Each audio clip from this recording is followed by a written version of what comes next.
오늘은 사도행전 14장 전반부를 함께 하도록 하겠습니다. 이제 오늘 장소가 이고니온이라고 하는 도시죠, 도시로. 처음에 이제 안디옥, 이제 어디죠? 스리아 안디옥에서 이제 밑으로 내려와서 실루기아에서 배를 타고 이제 구브로 섬으로 가서, 구브로 섬에서 처음 도착한 것은 살람이 도착해가지고 육로로에서 이제 바보로 가고, 바보에서 전도를 했죠. 그래서 거기서 서기오 바울이라는 사람이 이제 믿게 됐고, 거기서 이제 배를 타고 다시 밤빌리아에 있는 버가로 가서, 버가에서 다시 이제 위로다가 북쪽으로 다 올라가서 안디옥, 비시디아 안디옥이죠. 거기에서 이제 전도를 하다가 사람들한테 이제 저항에 부딪힌 거죠. 그래서 오늘은 이제 거기서 떠나서 이고니온이라고 하는 도시로 가서 이제 복음을 또 전하는 그런 장면입니다.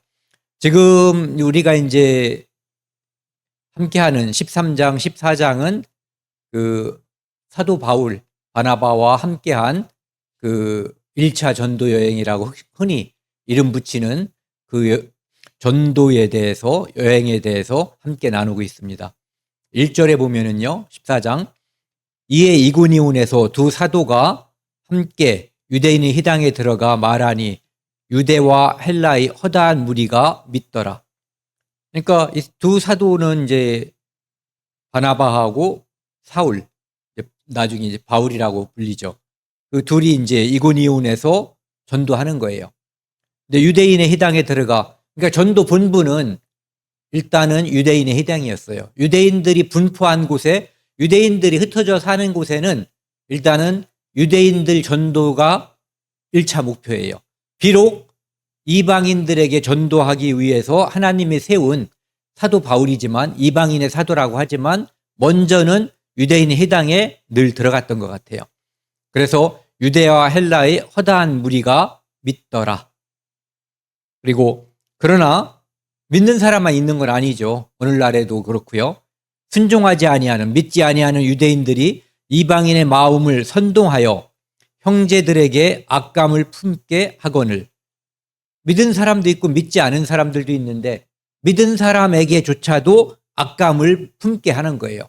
이를테면 뭐 율법을 지켜야지 된다든지, 또는 저것은 아무것도 아니다. 예수라고 하는 것은 여호와 하나님이 중요한 것이지, 그것은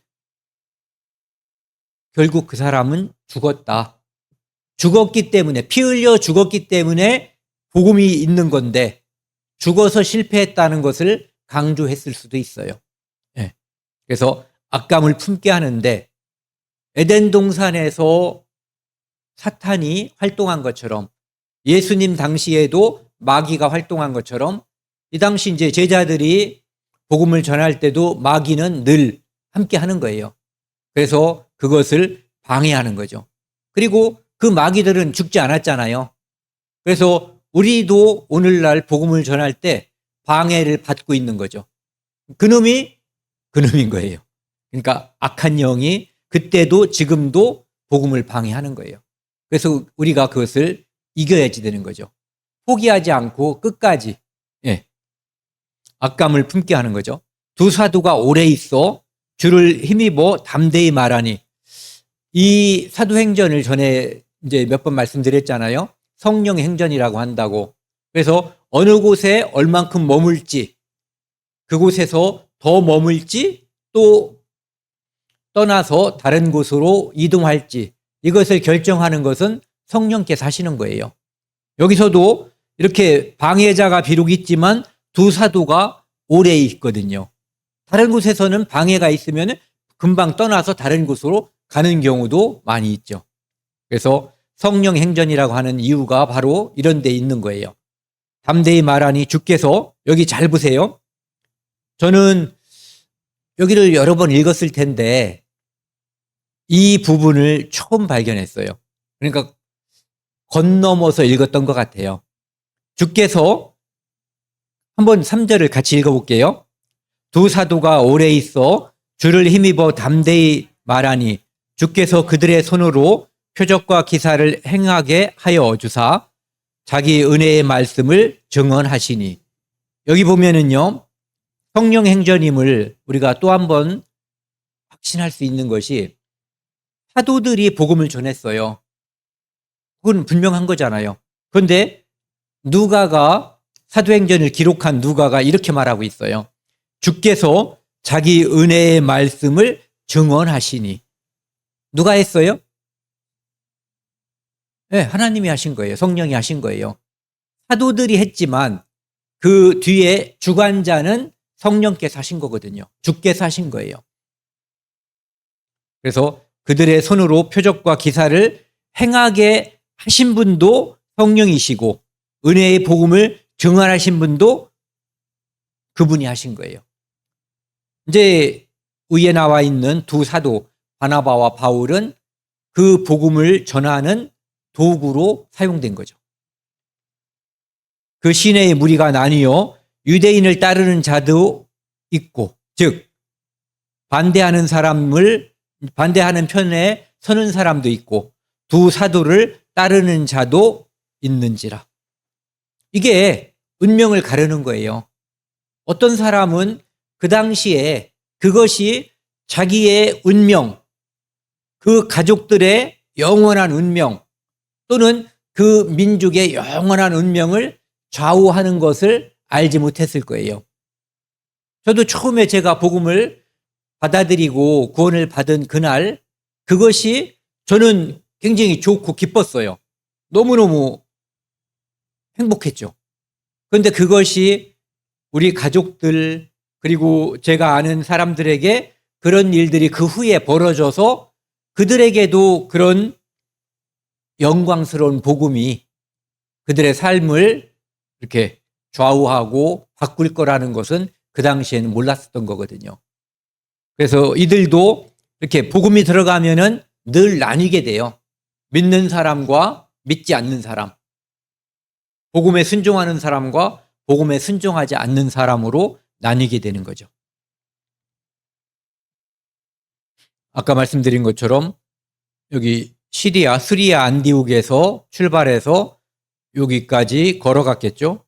실루기아에서 배 타고 이제 구브루에 가서 살라미에 도착하고 여기서 육로로 바보에 가서 여기서 이제 서기오 바울이 믿게 된 거예요.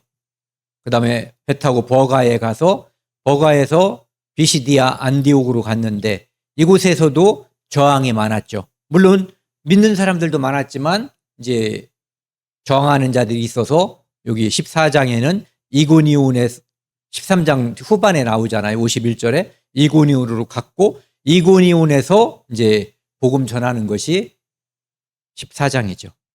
물론 이제 여기 루스드라 더베에 왔다 갔다 하면서 전하고 결국 역순으로 해서 이렇게 돌아오는 그런 일정이 이제 1차 전도 여행입니다. 아까도 말씀드렸지만 그 악한 영은 에덴 동산에서부터 활동하기 시작했어요. 인간에게는. 물론 하나님이 계신 천국에서 그 악한 영이 쫓겨나게 된 거죠.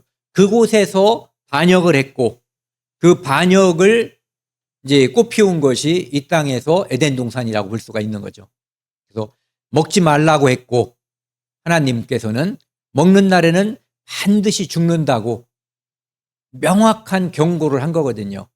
그리고 이 경고의 말씀은 먹을 것이 아무것도 없다면은 먹고나 죽자 이럴 수도 있잖아요. 그렇죠? 그런데 수많은 다른 먹을 것들이 많이 있었던 거예요.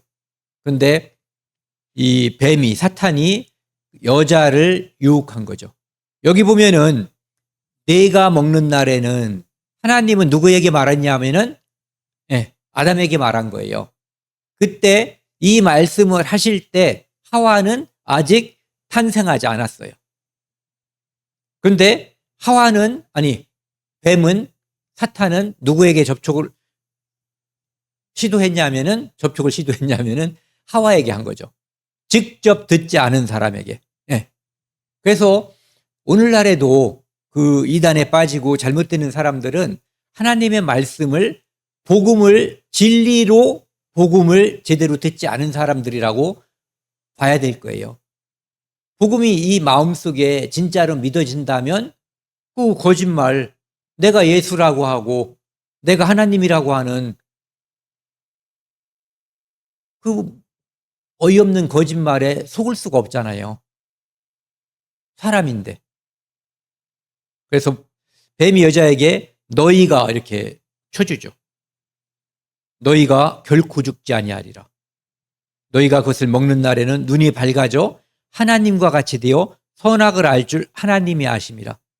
하나님처럼 되고 싶어 했던 게 누구냐면은 마귀예요. 네. 그가 하나님처럼 되고 싶어서 하나님께 도전했다가 쫓겨난 상대가 마귀죠. 물론 처음 도전할 때는 천사였던 거죠. 네, 천사장. 그래서 그가 되고자 한 자리, 그가 얻고자 한 그 욕망을 사람에게 투영시킨 거예요. 이사야 14장에는 이제 그 장면을 그 당시에 이제 교만한 왕을 비유해가지고 이제 이야기하고 있죠. 너 아침의 아들 계명성이여 어찌 그리 하늘에서 떨어졌으며 너 열국을 엎은 자여 어찌 그리 땅에 찍혔는고. 운명은 마태복음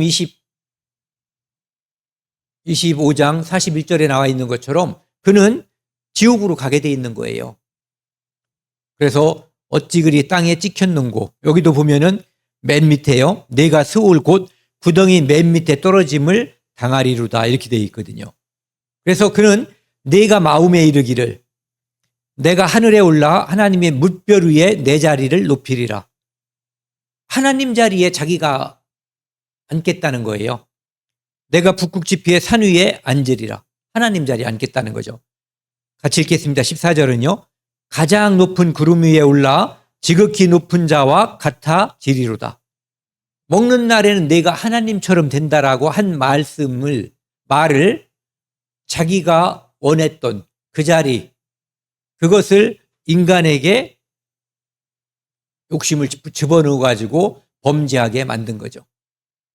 지금도 마찬가지예요. 수많은 종교들이 자기가 하나님처럼 될 수 있다는 거, 신이 될 수 있다라고 가르치는 종교들이 많이 있어요. 또는 자기의 노력으로 신이 될 수 있다라고 가르치기도 하죠. 어떤 매개체를 통해서 갈 수 있다고도 하고요. 어쨌든 이런 것들은 진리하고는 거리가 먼 것들인데 에덴 동산에서 첫사람을 속인 마귀가 오늘날에도 수많은 사람들을 이런 것들로 속이는 거예요. 네가 하나님처럼 될 수 있다. 그래서 혼자 도 닦는 사람들은 다 신선이 된다라고 또는 신이 된다라고 믿고 있어요. 근데 그냥 죽어버리니까 죽은 다음에 된다라고 이야기하는 거죠. 죽은 다음에 안 보이니까요. 그래서 예수님께서는 마태복음 8장에서 이 서기관들과 바리새인들에게 그 사람들을 뭐라고 이야기하냐면은 너희는 너희 아비 마귀에게서 났다라고 이야기하고 있어요. 너희 아비의 욕심대로, 그러니까 네 아버지는 마귀다 이렇게 말하는 거죠. 너희도 행하고자 하느니라. 마귀는 하나님을 대적한 자예요. 지금 바리새인과 서기관들은 하나님의 독생자 예수 그리스도를 메시아를 대적하고 있어요. 하나님을 대적하고 있는 것은 똑같다고 볼 수 있죠. 그는 처음부터 살인한 자요. 에덴 동산에서 사탄이 누구를 죽이진 않았어요. 하지만 거짓으로 속여서 죽게 만들었죠. 그리고 한 사람만 죽은 것이 아니라 아담의 모든 후손이 죽게끔, 그리고 두 번째 사망, 영원한 멸망에 이르게 되는 단초를 제공한 것이 바로 여기라고 볼 수 있죠. 그래서 그를 처음부터 살인한 자라고 말하는 거예요. 진리가 그 속에 없으므로 진리에 서지 못하고 거짓을 말할 때마다 제 것으로 말하나니 이는 그가 거짓말장이요 거짓의 아비가 되었습니다. 그래서 에덴 동산에서 한 그 거짓말을 가지고 지금도 수많은 사람들을 조금씩 바꿔서 결과는 똑같죠. 죽어서 지옥 가게 만들면 사탄은 성공하는 거예요. 그가 교양 있는 사람은 교양 있게 살다가 지옥 가게 하고, 난폭한 사람은 난폭하게 살다가 지옥 가게 두는 거예요. 복음만 가리면 돼요. 그가 사람들에게 칭찬받아도 상관없어요. 복음이 그 사람과 이렇게 떨어지게만 하면 되는 거죠. 누가복음 15장에 보면은 에덴 동산에서 거짓말을 했고, 그 다음에 예수님을 십자가에 목매달 때 이제 대제사장들 그 속에 들어가서 사람들을 충동했어요. 그래서 무엇을 잘 알지 못하던 군중들이 그 사탄의 쓰임을 받는 대제사장들이라든지 바리새인 이런 사람들의 충동에 이끌려서 결국은 예수 그리스도를 십자가에 못 박게 한 거죠. 그런데 놀라운 것은 그들은, 마귀는 예수 그리스도를 십자가에 못 박아 죽이면 끝난다고 생각했는데, 하나님은 그들의 가장 악한 그 행위를 통해서 인류를 구원하신 거예요. 그러니까 당할 수가 없는 거죠. 5절입니다. 이방인과 유대인과 그 관리들이 두 사도를 모욕하며 돌로 치려고 달려드니. 그러니까 오늘 우리 시대는, 특히 대한민국은 너무너무 행복한 거예요. 우리가 복음을 전한다고 뒤에서 궁시렁거리는 사람이 있고, 또 앞에서 말하는 사람은 있을지 몰라도 돌로 치거나 몽둥이로 때리고 뭐 우리를 해하진 않잖아요. 그렇죠? 예. 그런데 이 당시에 사도들은 목숨을 담보하고 복음을 전했던 거예요. 그들이 알고 도망하여, 여기서는 이제 오래 머물지 않고 대적자들이 돌로 치려고 하니까 도망해서 다른 곳으로 피해가죠. 루가우니아의 두 성 루스드라와 더베와 그 근방으로 가서 거기서 복음을 전하니라.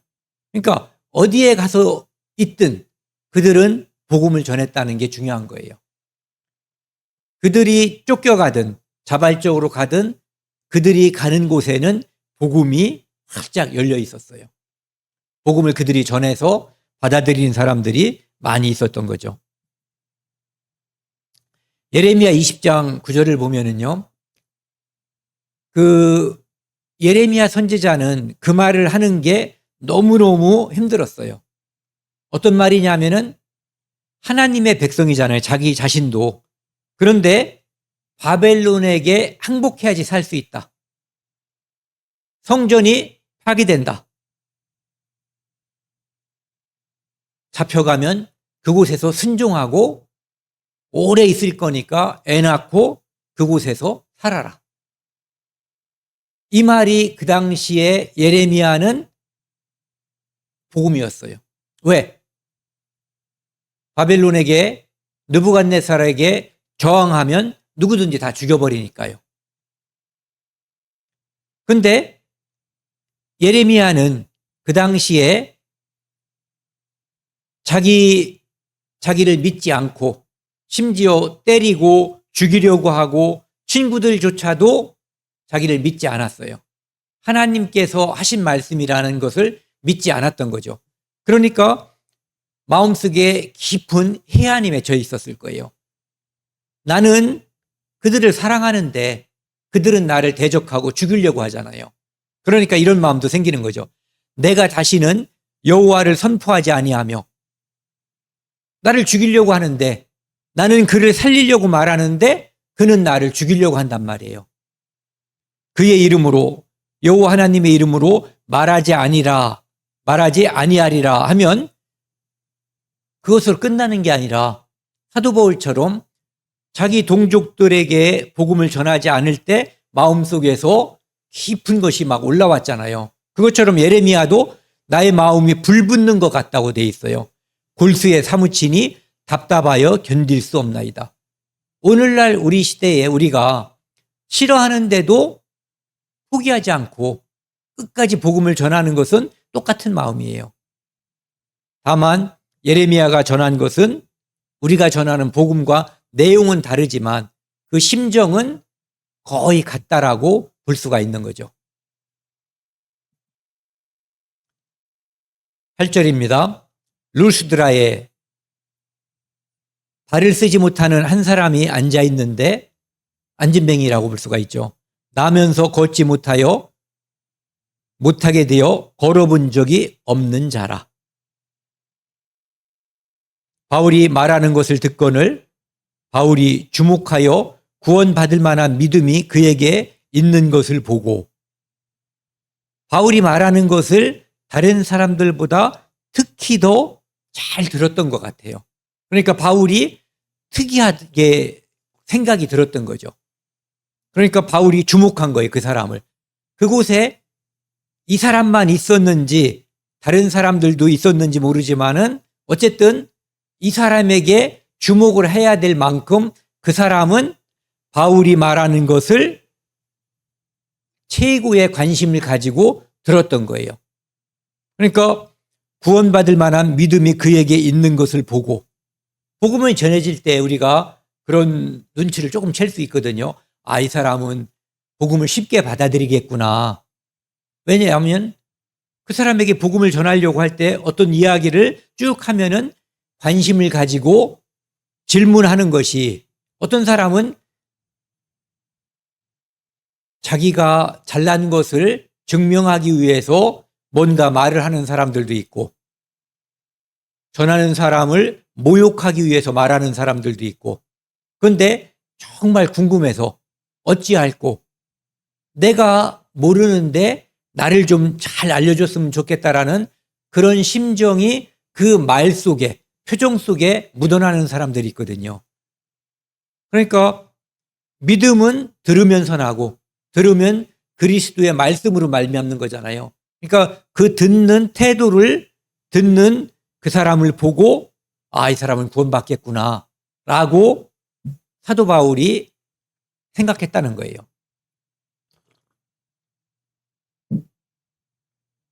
그리고 사도 바울은 성령의 감동함을 받았기 때문에 그가 어떤 마음을 가졌는지 그 마음을 우리가 다른 사람 마음을 다 뚫어볼 수는 없잖아요. 그런데 정말 진실로 마음을 다해서 들으려고 하는 사람의 태도를 보면은 그 마음이 보이기도 하죠. 네. 그런 상태였었던 것 같아요. 그에게 있는 것을 보고 큰 소리로 이르되 네 발로 바로 일어서라 하니 그 사람이 일어나 걷는지라. 그러니까 이 사람은 분명히 육신의 구원을 받았어요. 그리고 그가 관심을 갖고 그 말씀을 듣는 태도로 볼 때 예수 그리스도에 대한 복음을 전할 때 그는 쉽게 마음을 열고 예수 그리스도를 구세주로 받아들였을 거라고 생각이 들어요. 11절입니다. 무리가 바울이 한 일을 보고 루가우니아 방언으로 소리질러 이르되 신들이 사람의 형상으로 우리 가운데 내려오셨다 하여 여기 루가오니아 이쪽 방언으로다가 바울이 한 말, 바울을 통해서 어떤 안진뱅이 그 사람이 일어나게 됐잖아요. 그 사람들은 아직 마음속에 예수 그리스도의 복음을 아직 전파가 안 됐을 수도 있어요. 그런데 기적이 일어난 거잖아요.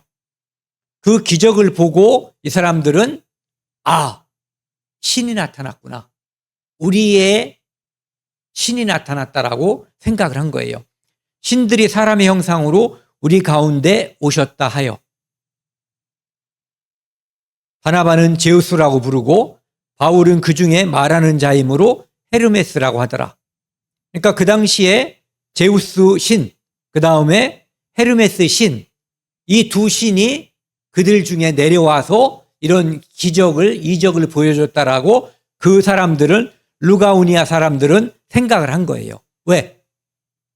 도저히 인간의 능력으로 상상할 수 없는 일이 벌어졌거든요. 한 번도 걸어본 적이 없는 사람을 일으켜 세운 거예요.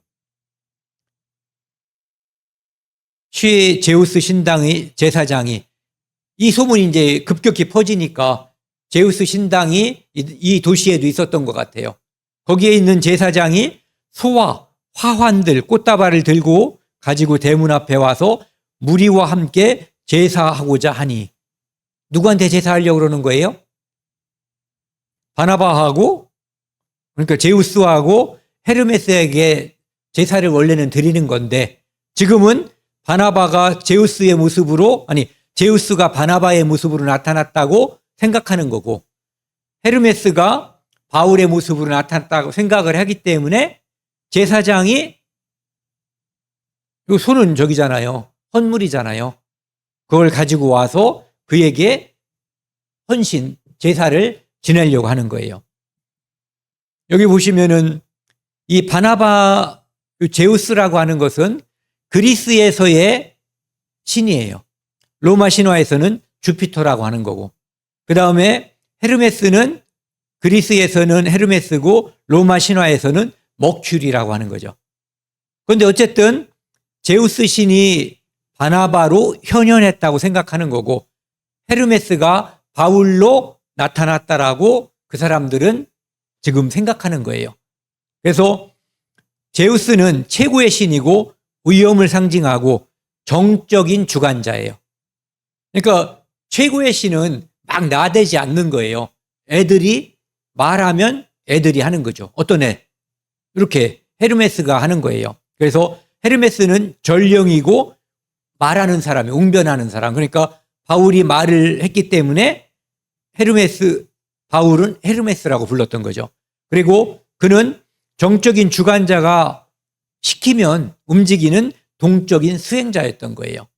그 다음에 지목한 이유는, 그렇게 이름을 그렇게 바꿔서 불렀던 이유는 뭐냐면은 풍채와 권위 있는 모습. 그러니까 바나바는 어쩌면 바울에 비해서 더 연장자거나 풍채가 더 좋았을 수도 있어요. 그 다음에 바울은 주도적으로 말씀을 전하는 사람이었기 때문에 이제 동적인 수행자인 헤르메스라고 불렀던 거죠. 옛날에 이곳에 신화에는 그런 게 있대요. 제우스하고 헤르메스가 평민으로다, 옛날에 왕들이 이렇게 미행이라고 그러잖아요. 평민들이 어떻게 살고 있나 알아보려고 오는 것처럼 제우스와 헤르메스가 평민으로 변장해가지고 루스드라에 왔었대요. 그들의 신화에 있는 얘기죠. 그런데 다른 사람들은 다 이 사람을 박대한 거예요. 마치 어디야 그게, 소돔에 나타난 천사들을 박대했었던 소돔 사람들처럼 박대를 한 거예요. 그런데 가난한 노 부부가 있었는데 필레몬과 바우키스라고 하는 두 노인 부부가 있었대요. 그 사람들은 이 두 신, 그 두 평민으로 나타난 두 신을 아주 공손하게 잘 대우를 한 거예요. 그래서 다른 사람들은 홍수로 다 죽었는데 이 두 사람은 살아남았다는 전설이 있다는 거예요. 그러니까 지금 이 두 사람이 온 것은 바로 제우스와 헤르메스가 나타났으니까 그에게 잘 대접을 해서 복을 받으려고 지금 제사장까지 나타났던 거예요.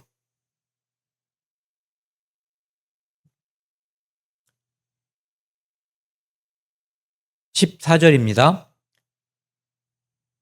두 사도 바나바와 바울이 듣고, 이제 다른 사람들이 막 좋아하는 건 괜찮은데 제사장이 소를 가지고 오고 화환을 가지고 와서 이제 소잡아 가지고 신으로 격상시키려고 하는 거잖아요. 무리 가운데 들어가서 소리질러 이르되 여러분이여 어찌하여 이러한 일을 하느냐.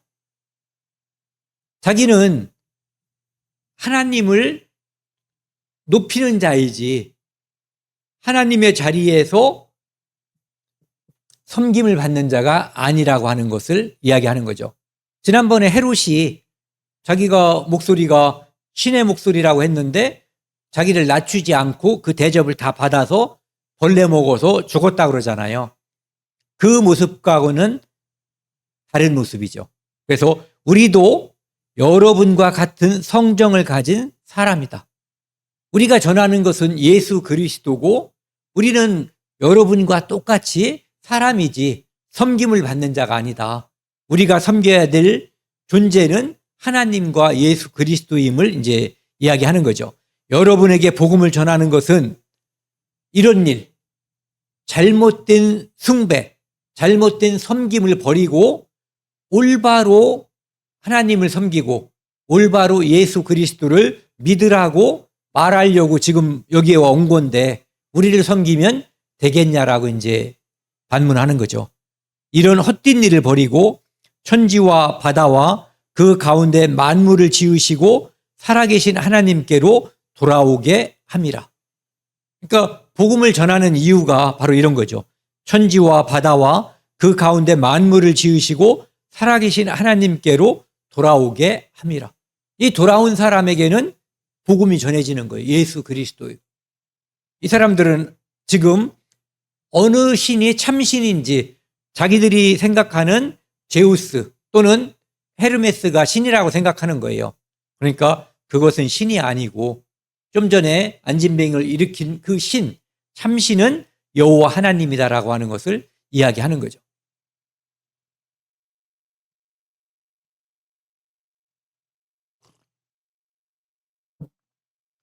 성경에는 보면은 자기 옷을 찢는 장면들이 여러 번 나오거든요. 그 찢는 장면들은 이런 장면에서 마태복음 26장에서는 신성모독이라고 생각해서 자기 옷을 찢은 거예요. 이제 예수님이 나는 하나님의 아들이고 내가 권능으로 하나님 우편에 앉은 것을 그리고 구름 타고 너희들에게 오는 것을 니들이 볼 거다라고 이제 바리새인들, 서기관들, 대제사장에게 이야기를 한 거예요. 그러니까 그들이 이에 대제사장이 자기 옷을 찢으며 이르되 그가 신성모독하는 말을 하였으니 어찌 더 증인을 요구하리요. 보라 너희가 지금 신성모독하는 말을 들었도다. 그러니까 누군가가 신성모독할 때 자기 옷을 찢고 최대한 낮추는 거예요. 네. 그 다음에 이사야 37장 1절에는 히스기야 왕이 자기 옷을 찢었어요. 왜 찢었냐면은 아스루 왕 사네립이 쳐들어와 가지고 예루살렘을 포기하고 하나님과 예루살렘 성전을 모독했어요.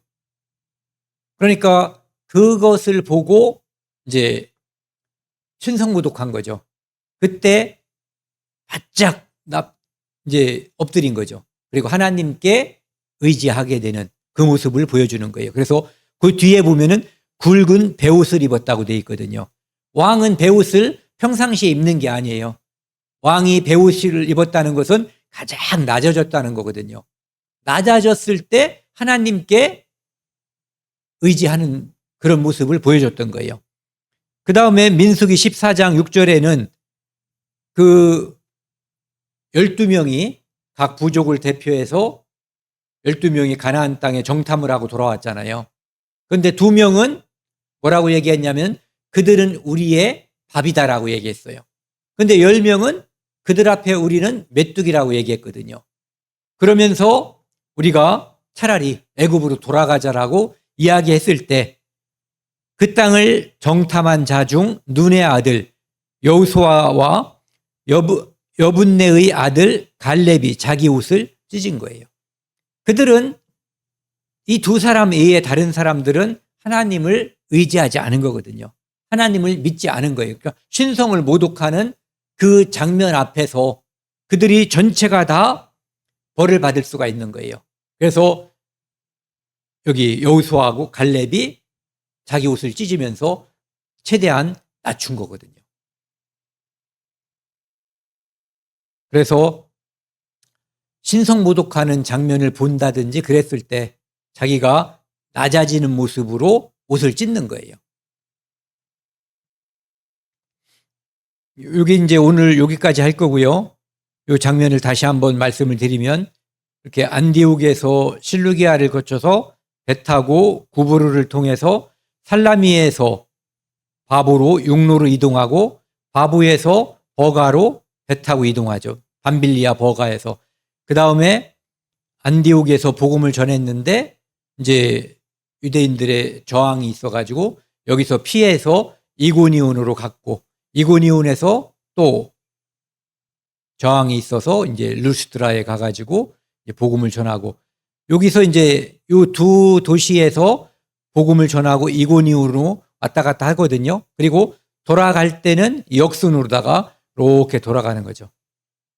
이것이 1차 전도 여행이에요. 그러니까 14장이 아직 끝나지 않았는데 이제 오늘은 15절까지만 봤는데요. 이제 28절에 보면은 이제 여행을 마치고 돌아간 장면까지 나오거든요. 오늘 여기까지 하겠습니다.